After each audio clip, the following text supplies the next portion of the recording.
I said this last night, and I'd like to say it again. Thank you to those in the I'm Drained video who commented and left their thoughts, because I really needed to get the pick-me-up. I really did.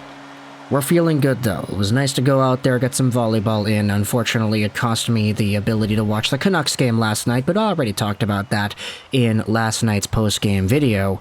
But what I wanted to do in this video here was go over a Reddit post made on the Canucks sub by Van City Renaults. And I'm going to say Renaults because this guy's name is kind of spelled like Renault Lavoie, and it kind of makes me think of that, so that's how I'm going to say it. But they made a post on the Canucks subtitled, Why the Canucks Are Winning. And I wanted to go over a lot of these points here because with the Canucks being on a 5-game win streak, firstly, it says to me that the team performs better when I don't watch them, which has been an odd pattern that brings itself up every once in a while because I've been very preoccupied with things, as you probably heard about in the last video. When it comes to this team, though, I have not been watching a whole chunk of the past few wins, which, I mean, look, part of it is by design. I've been kind of burnt out the past little while watching Canucks hockey and seeing the ups and downs and seeing them go through a winning streak after being so bad and losing out on Bedard and all this stuff. But what this win streak also does is it kind of does exactly what I just talked about. It kind of defers the expectations and sort of aligns with what a lot of people thought would happen this season. Back in October, people were like, yeah, no, this team is bad, they're losing all these games, they're blowing all these leads, but you know that this roster is talented enough to go on a win streak at the end of the year, finish 10th in the conference, and lose out on Bedard, because that is what they're going to do. They always do this. They're bad, and then they get a bump after the coaching change. They finish outside the playoffs, but outside the draft lottery contention as well. And they get a 12th, 13th, 14th overall pick because of it. It's always like this in Vancouver. They haven't had a really good pick since 2017 or 2018 when they picked 5th and 7th overall.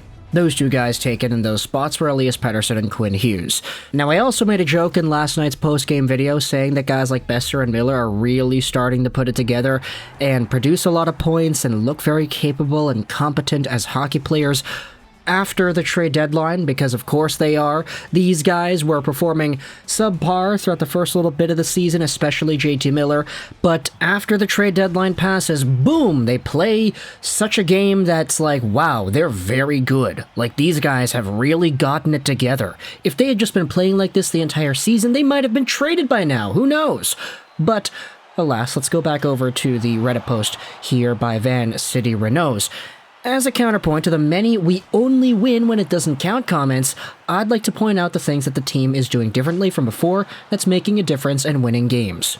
Firstly, you have the 5v5 play. Puck support from forwards means breakout passes are short, and there are sometimes more than one option for an outlet pass, which makes the defenseman's job much easier.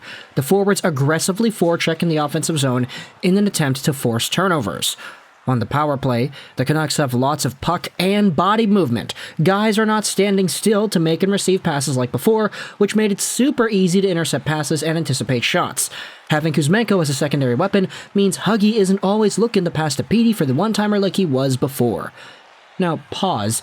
I just wanted to go out there and say that the 5v5 play and the power play? Yeah, no, it makes sense. Both of these have sort of taken a really big step up under Rick Tocchet, and it's very noticeable when you actually just watch the games, period. You don't even need to read a post like this to say, wait a minute, they're playing a lot differently. Like, 5v5, the forwards are skating harder, you got guys actually working, and I know there have been a lot of comments from Canucks players attributing that sort of accountability, sort of we need you type of vibe from Rick Tocchet, and that's sort of how he motivates his players to really go out there and stretch their legs, really get those legs going.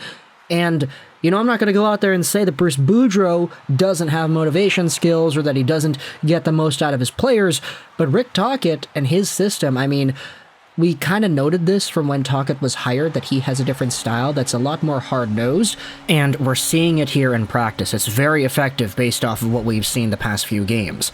As for the power play, this was something that I think took a little bit of time to really get right, but boy, have they gotten it right. They're no longer just keeping everybody in the same spots. Miller on the left, Quinn Hughes up top, Petey on the right side, and just passing it along the perimeter of that umbrella. They're moving around. Petey is now sometimes at the very top near the blue line. You're having that one-timer option there. Everybody is moving, and it makes things unpredictable. It makes things better. It opens up more shooting lanes, more passing lanes, and it confuses the opposition because everybody knows that for the first chunk of the year, you had JT Miller just doing that behind-the-back no-look pass to Quinn Hughes all the time, and that's why it resulted in so many turnovers and potentially shorthanded goals against. You then have an analysis done here on the PK. Guys are ultra-aggressive in breaking up passes as opposed to passively collapsing in front of the goal like before. This is probably the most notable change to me. As we have seen in the last several games, when the Canucks break up a pass on the PK, the two forwards immediately skate up the ice to create a shorthanded opportunity. And JT Miller, I think, has a 100% shooting percentage shorthanded, or it was 100% before yesterday's game. I didn't watch yesterday's game, so I don't know if it's still at 100%. But the guys had multiple, I think it's like 4 goals, shorthanded this season alone, which is kind of nuts because I think Petey and Miller lead the NHL in shorthanded points. You know what, I'm going to go out there and check that because I am curious and because it's my show and I can do what I want. Let's go to the NHL stats right here and sort by, there it is, shorthanded points. And Elias Pettersson, there you go, he's number 1 with 8 shorthanded points. JT Miller is tied for second with Scott Laughton with 7. That's pretty nuts. This Reddit post goes back there and says, of course having Demko back to form is huge as well, but these are some of the main differences I have seen over the last 10 games or so.